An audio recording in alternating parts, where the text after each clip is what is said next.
Pixar went from untouchable animation kings to losing hundreds of millions per film. 9 movies, 9 disasters, and 1 studio fighting for survival. Let's break down how the mighty fell hard. The Good Dinosaur. The Good Dinosaur dropped in 2015 with a $200 million budget. It pulled in $333 million worldwide, but still lost around $85 million when you factor in marketing and distribution costs. This was Pixar's first legitimate bomb, and it caught everyone off guard. The concept had serious potential. What if dinosaurs never went extinct and evolved alongside humans? That's basically Jurassic Park territory, the kind of premise that gets people excited. The early pitch matched Pixar's classic what-if formula that gave us talking toys, monsters powering cities through screams, and rats becoming chefs. But something went terribly wrong during production. Years of delays, multiple director changes, and constant rewrites gutted the original vision. Instead of getting a rich dinosaur society with technology and culture, audiences got one timid dinosaur named Arlo and a human child who acts like a dog. That's it. That's the whole movie. The visuals created a weird disconnect. The backdrops looked photorealistic, absolutely stunning landscapes that could pass for National Geographic footage. But then you had these cartoonish character models running around in them. Critics immediately called out this clash, noting it pulled viewers out of the experience. When your world building feels inconsistent, audiences notice. The real killer was timing. The Good Dinosaur released just months after Inside Out, which became both a critical darling and commercial smash.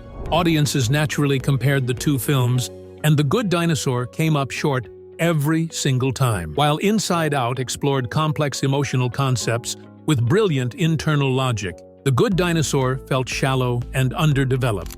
Onward hit theaters in March 2020 with a $175 million budget. It made $142 million worldwide before the pandemic shut everything down, resulting in roughly $100 million in losses. Most people blame COVID for killing this movie, but that's only part of the story. Even before theaters closed, Onward struggled to generate buzz. The trailers made it look generic, like something DreamWorks would put out, rather than the studio behind Up and Toy Story. Audiences couldn't tell what made this movie special or different. The premise had potential. 2 brothers in a modern fantasy world searching for a spell to bring back their deceased father. That's emotionally resonant material, but the execution raised too many questions about the world building. Why do pixies ride one oversized motorcycle instead of having appropriately sized vehicles? Why are all the doors human-sized if the world contains creatures of vastly different scales? These seem like minor details,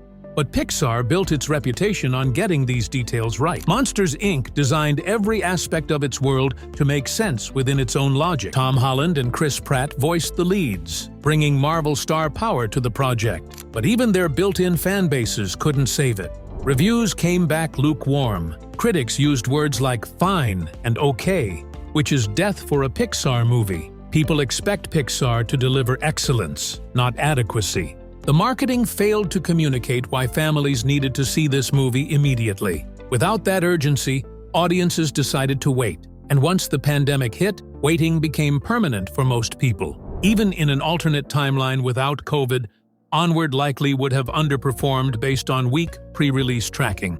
Soul arrived in 2020 with a $150 million budget. It made $120 million worldwide, but lost an estimated $30 to $50 million. This one hurts because Soul represents some of Pixar's finest work. It won the Oscar for Best Animated Feature and earned widespread critical praise for its depth and jazz-inspired visuals. The financial failure stems entirely from distribution strategy. Disney chose to release Soul primarily on Disney Plus during the pandemic, with only limited theatrical runs in select markets. That decision erased hundreds of millions in potential box office revenue immediately. What's worse is how this choice reshaped audience perceptions of Pixar. Fans started associating the studio with free streaming content instead of big-screen events. That shift damaged the brand long-term, effects that persist even now. Soul's tone created additional challenges. The movie is philosophical, quiet, and aimed more at adults than children. It explores heavy concepts about life's meaning and purpose. These themes resonated with critics and adult viewers, but didn't connect with younger audiences who drive repeat viewings. Families didn't feel compelled to watch Soul multiple times the way they rewatched Toy Story or Finding Nemo endlessly. Without that rewatchability factor, the movie lost cultural staying power. Critics called it a masterpiece, but masterpieces don't always translate to profits. Luca launched in 2021 with a $150 million budget. It grossed just $49 million worldwide, losing an estimated $80 to $100 million. Audiences never really got the chance to see it in theaters because Disney sent it straight to streaming in most markets. Critics praised Luca for its warm, Studio Ghibli-style coming-of-age story. The film captured the magic of childhood friendship set against gorgeous Italian coastal backdrops. But critically, reviewers noted it felt small compared to other Pixar spectacles. Luca had no groundbreaking worlds or mind-bending concepts, just a simple story about two sea monsters discovering friendship and adventure. In terms of marketability, that meant fewer kids begging their parents to see it. The stakes felt lower, the scope felt limited. Compounding these issues, Disney's own Encanto stole the cultural spotlight later that same year. Encanto became a phenomenon, with songs dominating TikTok and generating massive merchandise sales. Luca got nominated for an Oscar, but didn't win, quickly fading from public consciousness. The Disney Plus distribution strategy doomed Luca financially from the start. Some observers called Disney greedy for keeping Pixar movies off the big screen to boost streaming subscriber numbers. Whatever the motivation, Pixar suffered the consequences. Turning Red. Turning Red dropped in 2022 with a $175 million budget. It made just $20 million worldwide, losing roughly $150 million or more. This represents one of Pixar's boldest creative swings, tackling puberty, cultural identity, and mother-daughter relationships in ways few animated films dare. Instead of celebrating it as a theatrical event, Disney shipped Turning Red straight to streaming. Yes, they did it again. That decision infuriated Pixar employees, many of whom publicly voiced frustration at seeing 3 Pixar films in a row bypass theaters completely. The film itself divided audiences sharply. Some praised it for authenticity and freshness, appreciating its willingness to explore uncomfortable growing pains. Others thought it leaned too heavily into loud, cringy humor that felt grating rather than endearing. Parents clashed over the themes. Some got upset that the movie referenced menstruation and rebellion against parental authority, subjects they didn't want in a Disney film. These controversies generated headlines, but didn't translate to viewing numbers that justified the budget.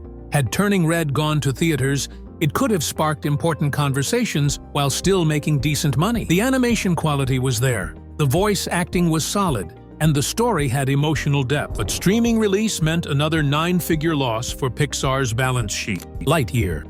Lightyear hit theaters in 2022 with a $200 million budget. It grossed $226 million worldwide, but lost around $100 million when accounting for all costs. This one shocked the entire industry.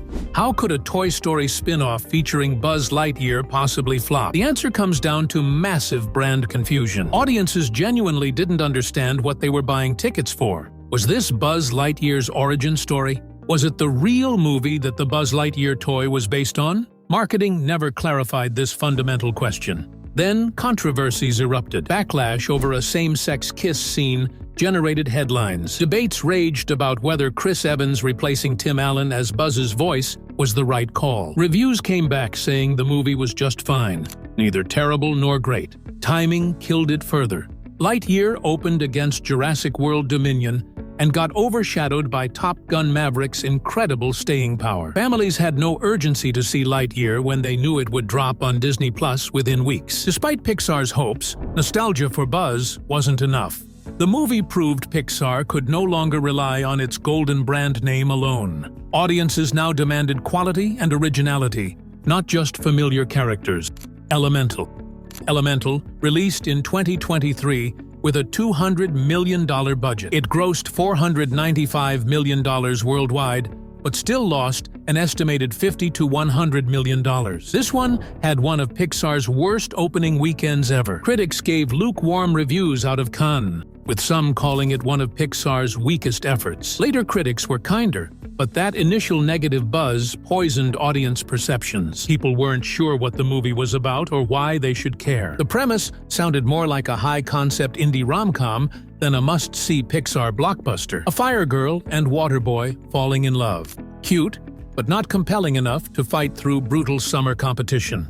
Elemental released the same weekend as The Flash, and during a crowded summer packed with Spider-Man, Across the Spider-Verse, The Little Mermaid, Transformers: Rise of the Beasts, and Fast X. That's an absurd amount of competition fighting for the same audience dollars. To Elemental's credit, it slowly found an international audience through positive word of mouth. The movie had legs, gradually building to almost $500 million worldwide. But domestically, it never escaped flop status, reinforcing how fragile Pixar's brand had become. Pixar hoped Elemental would be their rebound movie, proof they could still deliver hits. Instead, it underscored their struggles, showing even decent Pixar movies now face uphill battles at the box office.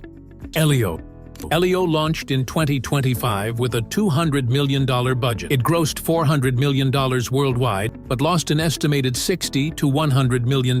This was supposed to be Pixar's big return to original storytelling after relying heavily on sequels. The story follows a lonely boy mistakenly chosen to represent Earth in an intergalactic society. Critics praised its heartfelt exploration of belonging and isolation, but selling tickets proved impossible from the start. The title confused audiences. Unlike Inside Out or Toy Story, Elio gives zero indication what the movie is about. Marketing was weak, failing to communicate the premise effectively. The logline, "Kid goes to space and meets aliens," felt too similar to Disney's own Strange World, which bombed just years earlier. Worse still, Elio released into a market dominated by animated sequels like Inside Out 2 and Moana 2. In today's climate, Pixar originals don't have the pull they once commanded. Audiences now prefer familiar characters and worlds over new properties. By the time families considered watching Elio, most decided to wait for it on Disney+.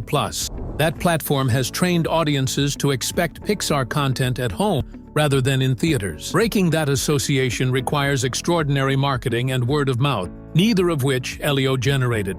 Pixar faces a critical moment. 9 flops in recent years have damaged the brand that once guaranteed box office success. The studio must make difficult choices about distribution strategy, marketing approaches, and creative direction. Can Pixar return to dominance? The talent remains. The storytelling ability persists, but execution has faltered, and trust must be rebuilt one movie at a time. The next few releases will determine whether Pixar reclaims its throne or becomes just another animation studio fighting for scraps. These 9 flops cost Pixar and Disney hundreds of millions of dollars and immeasurable brand damage. Learning from these failures matters more than dwelling on them. The animation landscape has changed, and Pixar must evolve or risk irrelevance. Drop a comment below with your thoughts on which Pixar flop hurt the most. Was it the pandemic casualties or the theatrical disasters? Let's talk about it. Peace out.